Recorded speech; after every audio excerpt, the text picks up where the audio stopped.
இன்றைக்கி நம்ம enforcement directorate சம்மந்தப்பட்ட கேசஸில் பெயில் கிடைக்கிறது எவ்வளோ கஷ்டன்றது, பெயில் கிடைக்கிறது இருக்கக்கூடிய சேலஞ்சஸை பற்றி நம்ம ஒரு 3 கேஸை பற்றி ரொம்ப குவிக்காக ஷார்ட்டாக கிறிஸ்பாக நம்ம பார்த்து இதுலேருந்து என்ஃபோர்ஸ்மெண்ட் டைரக்டரேட் சம்மந்தப்பட்ட கேசஸில் பெயில் கிடைக்கிறதுல இருக்கிற சேலஞ்சஸை பற்றி இன்றைக்கி நம்ம தெரிஞ்சுக்க போகிறோம்.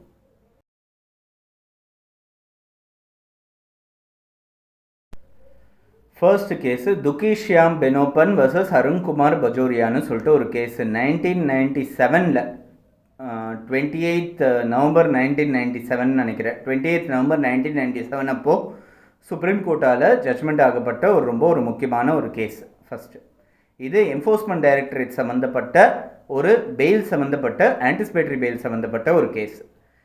என்ஃபோர்ஸ்மெண்ட் டைரக்டர் ரெய்டு ஒரு இடத்துல நடந்திருக்கு. இந்த ரெய்டு நடந்ததில் ஒரு சில மெட்டீரியல்ஸும் டாக்குமெண்ட்ஸும் அவங்களுக்கு கிடச்சிருக்கு. இந்த டாக்குமெண்ட்ஸோட அடிப்படையில் ஒரு கேஸ் பில்ட் ஆகிற மாதிரி இருக்குது. ஒரு சில கேள்விகள் கேட்க வேண்டியதாக இருந்தது. இது சம்மந்தமாக ஒரு இன்ட்ரோகேஷனும் ஒரு விசாரணையும் நடத்த வேண்டியது ஒரு சூழ்நிலையில் இருந்தாங்க. என்ஃபோர்ஸ்மெண்ட் டைரக்டரேட் என்ன பண்ணுறாங்க, என்ஃபோர்ஸ்மெண்ட் டைரக்டரேட் ஃபஸ்ட்டு ஒரு சமன்ஸ் ஒன்று இஷ்யூ பண்ணுறாங்க. இந்த சமன்ஸின் பேரில் நீங்கள் இந்த என்கொயரியை அட்டெம்ட் பண்ணுங்க அப்படின்னு சொல்லி ஒரு சமன்ஸ் ஒன்று இஷ்யூ பண்ணுறாங்க. இந்த சமன்ஸை வந்த உடனே இவர் என்ன பண்ணுறாரு, அக்யூஸ்டு இந்த சமன்ஸை வாங்கிட்டு இமீடியட்டாக ஹைகோர்ட்டில் ஒரு ரிட் மனு ஒன்று ஃபைல் பண்ணுறாரு. என்ஃபோர்ஸ்மெண்ட் டைரக்டரேட் கொடுத்த இந்த சமன்ஸை முதல்ல ஸ்டே பண்ணணும், அதே மாதிரி இந்த சமன்ஸை கேன்சல் பண்ணணும், சேலஞ்ச் பண்ணி ஒரு ரிட் பெட்டிஷன் ஒன்று ஃபைல் பண்ணுறாரு. இந்த ரிட் பெட்டிஷன் ஃபைல் பண்ணி இந்த ரிட் பெட்டிஷன் நிலுவையிலே தான் இருந்தது. இந்த சமன்ஸ் மேலே எந்த விதமான இன்ட்ரிம் ஸ்டே எதுவும் ஹைகோர்ட் கிராண்ட் பண்ணலை. ஸோ இந்த சூழ்நிலை இருக்கும்போது அவர் ஹைகோர்ட் ஸ்டே கிராண்ட் பண்ணாததை பொருட்படுத்தாமல் இவர் நேரடியாக டிஸ்ட்ரிக்ட் கோர்ட்டில் செஷன்ஸ் கோர்ட்டில் ஆன்டிசிபேட்டரி பெயில் பெட்டிஷன் ஒன்று ஃபைல் பண்ணுறாரு. ஏன்னா சமன்ஸ் போய் அட்டன் பண்ணால் பிடிச்சி அரெஸ்ட் பண்ணிட்டாங்கன்னா என்ன பண்ணுறதுன்ற ஒரு பயத்தில் ஆன்டிசிபேட்டரி பெயில் அப்ளை பண்ணுறாரு. ஆன்டிசிபேட்டரி பெயில் அப்ளை பண்ணும்போது இன்டரிம் பெயில் இடைக்கால ஜாமீன் அது செஷன்ஸ் கோர்ட்டில் கிராண்ட் ஆகிடுறது. இந்த இடைக்கால ஜாமீன் படி இந்த இன்ட்ரோகேஷன் வாரத்தில் இத்தனை நாள் அவர் போய் அட்டன் பண்ணணுன்றத மாதிரியும் விசாரணையை போய் கோஆப்ரேட் பண்ணணுன்றது மட்டுமே கண்டிஷன்ஸாக போட்டு இன்டரிம் பெயில் கிராண்ட் ஆகிடுது.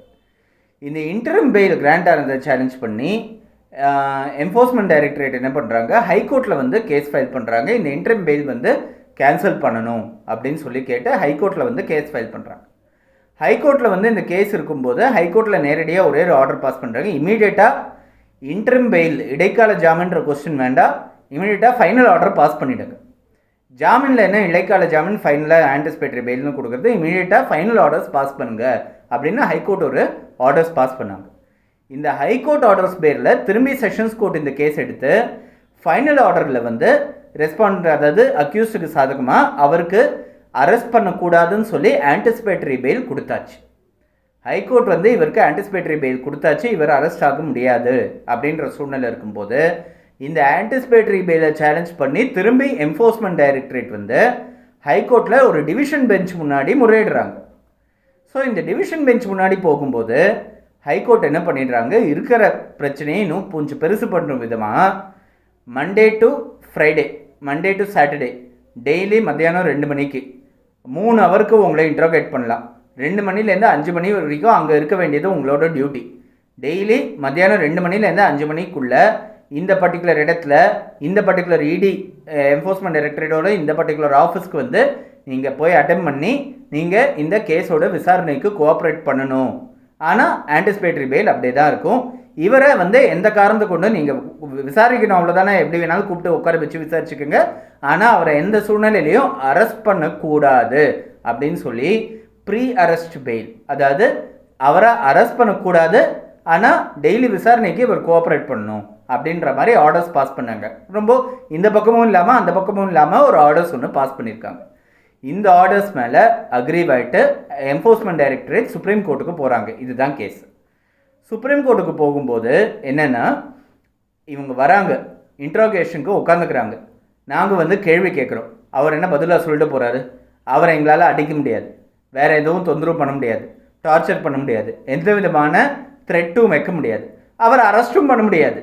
அதனால 5 மணி வரைக்கும் ஒரு பதில் சொல்லிட்டு ஈவினிங் 6 மணிக்கு போயிட்டு அவர் இது சம்மந்தப்பட்ட எவிடன்ஸ் எதுனா டிஸ்ட்ராய் பண்ணார்னா அவரை தடுக்கவே எங்களால் முடியாது. அவர் சொல்கிற அந்த வெர்ஷனுக்கு ஏற்ற மாதிரி வெளியில் இருக்கக்கூடிய மெட்டீரியல்ஸை வந்து அவர் அழிச்சிட்டாரு அப்படின்னா அவருக்கு எங்களால் தடையாக இருக்க முடியாதுன்னு சொல்லி என்ஃபோர்ஸ்மெண்ட் டைரக்டரேட் வந்து சுப்ரீம் கோர்ட்டில் வந்து முறையிடுறாங்க. சுப்ரீம் கோர்ட் இந்த கேஸை ஃபுல்லாக ஸ்டடி பண்ணிவிட்டு மணி லாண்ட்ரிங் கேசஸ்ஸு இல்லைனா ஃபெரா சம்மந்தப்பட்ட கேசஸ் இந்த மாதிரி கேசஸ்லாம் வந்து என்ஃபோர்ஸ்மெண்ட் டைரக்டரேட் நடத்துகிற விசாரணையில் ஆன்டிசிபேட்டரி பெயிலுன்றது அவ்வளோ ஈஸியாக கிராண்ட் பண்ணக்கூடாது அப்படின்னு சுப்ரீம் கோர்ட் சொல்லியிருக்காங்க. இது வந்து அந்த சட்டத்தோட அடிப்படை நோக்கத்துக்கே அகெயின்ஸ்டாக போய்டும்ன்றதுனால இதை ஏற்றுக்க முடியாதுன்னு சுப்ரீம் கோர்ட் சொல்லியிருக்காங்க. இது ஒரு முக்கியமான கேஸ், ஆன்டிசிபேட்டரி பெயில் சம்மந்தப்பட்டது. இன்னொரு கேஸு 1999 நடந்தது. என்ஃபோர்ஸ்மெண்ட் ஆஃபீஸர் டிஏடி பாம்பே வர்சஸ் பீர்சந்த் திகாஜி அப்படின்னு சொல்லி ஒரு கேஸு. இந்த கேஸும் சுப்ரீம் கோர்ட் முன்னாடி போச்சு. இது ஒரு ஒயிட் காலர் க்ரைம்ன்றதுனால இவங்க எக்ஸ்பிளிசிட்டாக கவர்மெண்ட் கிட்டேருந்து ஒரு ஹராஸ்மெண்ட் இருக்குதுன்னு சொல்லி ப்ரூவ் பண்ணும் பட்சத்தில் தான் இதுதான் ப்ரூஃப், ஸ்டாண்டர்ட் ஆஃப் ப்ரூஃப் வந்து ஆன்டிசிபேட்டரி பெயில் கிடைக்கணும், என்ஃபோர்ஸ்மெண்ட் டைரக்டரேட்டோட அரெஸ்ட்டுக்கிட்டேருந்து ஆன்டிசிபேட்டரி பெயில் கிடைக்கணும் இல்லை பெயிலே கிடைக்கணும் அப்படின்றது இருந்ததுன்னா இது கவர்மெண்ட்டோட ஒரு ஹராஸ்மெண்ட்டுக்கான மோட்டிவோட ஃபைல் பண்ணப்படுற ஒரு கேஸ் அப்படின்னு சொல்லி கோர்ட்டில் ப்ரூவ் பண்ண முடிஞ்சால் மட்டும்தான் ஆன்டிசிபேட்டரி பெயில் கிடைக்கும், இல்லாத பட்சத்தில் அது கிடைக்காது அப்படின்னு இந்த கேஸ்லேயும் சுப்ரீம் கோர்ட் சொல்லியிருக்கு. மூணாவது case P Chidambaram versus enforcement directorate அப்படின்னு சொல்லி ரொம்ப ஒரு முக்கியமான ஒரு கேஸ். இந்த கேஸில் வந்து இது இப்போ நான் முன்னாடி சொன்ன இந்த 2 கேஸையும் கன்சிடர் பண்ணியிருக்காங்க. இது தவிர இருக்கக்கூடிய நிறைய கேசஸையும் சேர்த்து கன்சிடர் பண்ணியிருக்காங்க. இந்த ஐஎன்எக்ஸ் மீடியா ஸ்கேம்ன்றது சம்மந்தமாக இவர் வந்து அரெஸ்ட் பண்ணியிருக்காங்க. அரெஸ்ட் பண்ணி இவர் வந்து ஃபஸ்ட்டு ஆன்டிசிபேட்டரி பெயில் அப்ளை பண்ணி சுப்ரீம் கோர்ட் பெஞ்ச் முன்னாடி இவர் புட்டப் பண்ணுறதுக்கு முன்னாடி இவர் வந்து அரெஸ்ட் ஆகிட்டார். அரெஸ்ட் ஆகிட்டு ரெகுலர் கேஸ் நடந்துட்டுருக்கு. ரெகுலர் கேஸ் நடந்துட்டுருக்கும்போது இது வந்து prevention of money laundering act சம்மந்தமாக, அப்போது பிஎம்எல்ஏன்றது இல்லை, மணி லாண்ட்ரிங் சம்மந்தப்பட்ட ஒரு கேஸ், ஒரு பர்டிகுலர் கேஸ் இது. ஸோ மணி லாண்ட்ரிங் சட்டம் தான், அதாவது கருப்பு பணத்தை வெள்ளை பணமாக மாத்திர சம்மந்தப்பட்ட ஒரு கேஸ். இந்த மாதிரி கேசஸ்லாம் 3 ஸ்டேஜ் இருக்குது அப்படின்னு சொல்லி சுப்ரீம் கோர்ட் வந்து சொல்லியிருக்காங்க. அதாவது ஃபஸ்ட்டு ஸ்டேஜ் வந்து பிளேஸ்மெண்ட், அதாவது கருப்பு பணம்ன்றது வருது, லஞ்சமாக வாங்கினதோ இல்லை வேறு ஏதான ஒரு விதத்தில் வரக்கூடிய ஒரு பணம் ஒன்று வருது. செகண்ட் ஸ்டேஜ் லேயரிங், அந்த பணத்தை பாதுகாப்பு படுத்துறது, அதாவது வேற ஒரு ப்ராக்ஸி இன்ஸ்டிடியூஷன்ஸோ இல்லை வேற ஒரு ஆர்கனைசேஷன்ஸ் க்ரியேட் பண்ணி அந்த பணத்தை வந்து பாதுகாப்பு பண்ணுறது. மூணாவது வந்து லாண்ட்ரிங், அதாவது பிளேஸ்மெண்ட், லேயரிங், லாண்ட்ரிங் 3 ஸ்டேஜ் இருக்குது. அந்த பணத்தை வந்து மூணாவது ஸ்டேஜில் வந்து அந்த இன்னொரு ப்ராக்ஸி இன்ஸ்டிடியூஷன்ஸில் டெபாசிட் பண்ண பணத்துலேருந்து திரும்பி அந்த பணத்தை எடுத்து இங்கே வேறு எதனா ஒரு ரியல் எஸ்டேட்டோ இல்லை வேறு எதனா ஒரு இன்வெஸ்ட்மெண்ட் பண்ணி வேறு எங்கேனா வாங்கி வைக்கிறது. ஸோ இந்த 3 ஸ்டேஜ் பண்ணியாச்சுன்னா அந்த கருப்பு பணம் வந்து வெள்ளை பணமாக மாறுறது அப்படின்றது இருக்குது.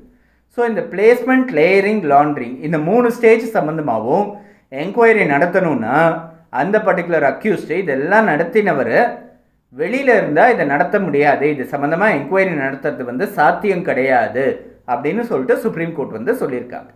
ஸோ இந்த 3 சம்மந்தப்பட்டமும் ஒரு மணி லாண்ட்ரிங் சம்மந்தப்பட்ட ஒரு கேஸுக்கு என்கொயரி நடத்தணும் அப்படின்ற சூழ்நிலை ஏற்பட்டதுன்னா அது வந்து அவர் அரெஸ்ட் ஆனால் மட்டும்தான் முடியும். ஆன்டிசிபேட்டரி பெயில் வந்து இந்த மாதிரி கேசஸில் கிராண்ட் பண்ண முடியாது. ப்ரொவைடட் இது வந்து கவர்மெண்ட்டோட ஹராஸ்மெண்ட்னால தான் இவர் அரெஸ்ட் ஆகிறாரு, மற்றபடி இது வந்து எந்த விதமான குற்றத்துக்கும் நமக்கு சம்மந்தம் இல்லைன்றது ஆரம்ப கட்டத்திலேயே ப்ரூவ் பண்ண முடியும்னா ஆன்டிசிபேட்டரி பெயில் கிடைக்கிறதுக்கானோ இல்லை பெயில் கிடைக்கிறதுக்கான சான்சஸ் இருக்குது. ஆனால் இந்த 3 ஸ்டேஜ் இருக்குன்றதுனால ஒரு மணி லாண்ட்ரிங் ஆக்ட் கீழே இருக்கிற ஒரு கேஸில் இப்போது ப்ரிவென்ஷன் ஆஃப் மணி லாண்ட்ரிங் ஆக்ட்னு ஒன்று இருக்குது. இதை பற்றி நம்ம இன்னொரு வீடியோஸில் நம்ம பார்ப்போம், பிஎம்எல்ஏ பற்றி நம்ம பார்ப்போம். ஸோ இந்த மாதிரி இந்த 3 ஸ்டேஜ் சம்மந்தப்பட்ட ஒரு கேஸ் இருக்குன்றதுனால இது வந்து சாதாரணமாக ஆன்டிசிபேட்டரி பெயிலோ இல்லை பெயிலோ கிராண்ட் பண்ணுற கேஸ் கிடையாது. அரெஸ்ட் ஆகிட்டு ஒரு ஸ்டேஜ் கழிச்சு அந்த சம்மந்தப்பட்ட எவிடன்ஸ்லாம் கேதர் பண்ணிட்டோன்னு இடி வந்து கோர்ட்டில் ரிப்போர்ட் பண்ணும்போது இவருக்கு பெயில் கிடைக்கும், ஆன்டிசிபேட்டரி பெயில் கிடைக்கலாம் அப்படின்ற சூழ்நிலை இருக்கலாமே தவிர்த்து ஆரம்ப கட்டத்திலே கிடைக்கிறதுக்கான சான்சஸ் இல்லை. ப்ரீ அரெஸ்ட் பெயில் வந்து அவுட் ஆஃப் கொஸ்டின் அப்படின்னு சொல்லி இந்த பர்டிகுலர் கேஸில் சொல்லியிருக்காங்க.